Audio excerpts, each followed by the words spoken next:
ये जो यात्रा आज आपने हरिद्वार के माध्यम से अस्तित्व बचाओ धर्म जगाओ की यात्रा निकाली है, यदि मैं 150 वर्ष पूर्व जाऊं, मैं इतिहास के पन्नों को पीछे पलटाऊं तो 150 वर्ष पूर्व एक यात्रा ऐसी हरिद्वार में निकाली गई थी महर्षि स्वामी दयानंद सरस्वती के द्वारा, जिन्होंने मठाधीशों को, संतों को, महंतों को, विद्वानों को एक करने का कार्य किया कि आप लोग एक हो जाओ और धर्म के लिए लड़ो।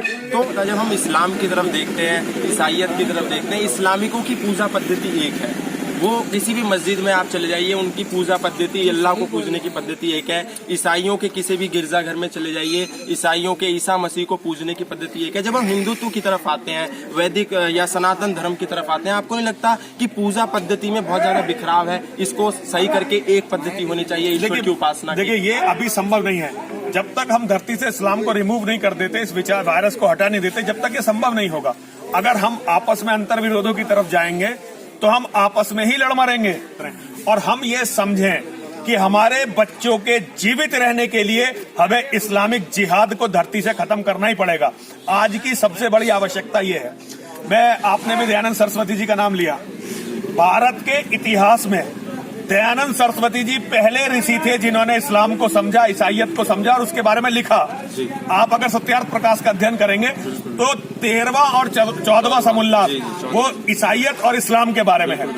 उससे पहले कागज का एक पेज भी संस्कृत में लिखा नहीं गया था इस्लाम के खिलाफ। तो महर्षि दयानंद सरस्वती जी की बहुत बड़ी देन है भारत को इस्लाम समझाने में, इस्लाम के बारे में डॉक्यूमेंटेशन करने में। तो मैं चाहता हूं कि महर्षि दयानंद सरस्वती की इस परिपाटी को, और उन्होंने अपना जीवन दिया धर्म की रक्षा के लिए, इस परिपाटी को बढ़ाया जाए। लेकिन आज हम उनका बहुत सम्मान करते हुए भी उनकी आर्य समाज की विचारधारा पर अडिग नहीं रह सकते, क्योंकि पूजा पद्धति का अगर हमने विरोध करना शुरू किया तो हिंदू समाज बिखर जाएगा। आज समाज को बिखेरने की जरूरत नहीं है, समाज को एक बिंदु पर लाकर एक करने की जरूरत है कि पहले दुश्मन से लड़ लो। आंतरिक जो भी सफाई है, आंतरिक जो भी समझदारी है, हम वो बाद में डेवलप करेंगे। स्वामी जी, अंतिम प्रश्न मेरा ये है कि एक मदरसा पूरे एशिया का टॉप मदरसा माना जाता है, जहां पर लगभग पता नहीं हजारों आतंकवादी तैयार हो रहे हैं, लेकिन जब हम गुरुकुलों की तरफ बढ़ते हैं, हम वैदिक गुरुकुलम, वैदिक सनातन संस्कृति की तरफ जाते हैं, हरिद्वार में एक गुरुकुल कांगड़ी विश्वविद्यालय है, जब ऐसे गुरुकुलों की तरफ जाते हैं तो मुझे नहीं लगता कि वहां पर इस तरह की कट्टरपंथी विचारधारा निकल के आती है। तो उस आतंकवाद की फैक्ट्री को लेकर के यदि मैं सीधी शब्दों में बात कहूँ तो आपका क्या कहना है?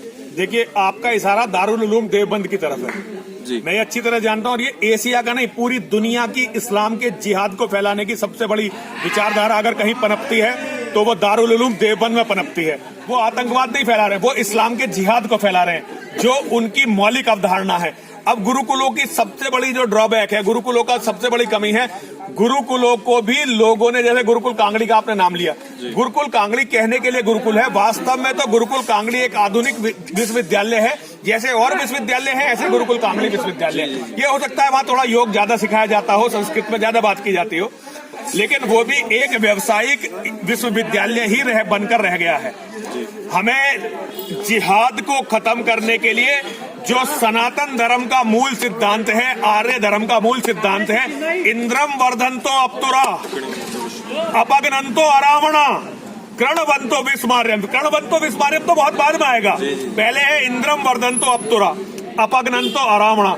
दुनिया के सारे ऐश्वर्य को संधान करें, हम बुरी शक्तियों को समाप्त करें, उनका शमन करें, उनका दमन करें, उन्हें समाज से हटाएं, उसके बाद दुनिया को हम आर्य बना सकते हैं। बहुत बहुत धन्यवाद स्वामी जी। और मैं गुरुकुल कांगड़ी से आता हूँ, और हमारे कुलपिता जो हैं स्वामी श्रद्धानंद जी ने एक हिंदुत्व को लेकर के बहुत अच्छा ग्रंथ लिखा, हिंदू संगठन क्यों और कैसे। मुझे लगता है आप हिंदुत्व को लेकर के कार्य कर रहे हैं, इससे अच्छी भेंट आपके लिए मुझे नहीं लगता कि कुछ हो सकती थी। बहुत बहुत धन्यवाद। मैं महर्षि दयानंद स्वामी श्रद्धानंद जी का बहुत बड़ा प्रशंसक हूँ, जो आपने भी है।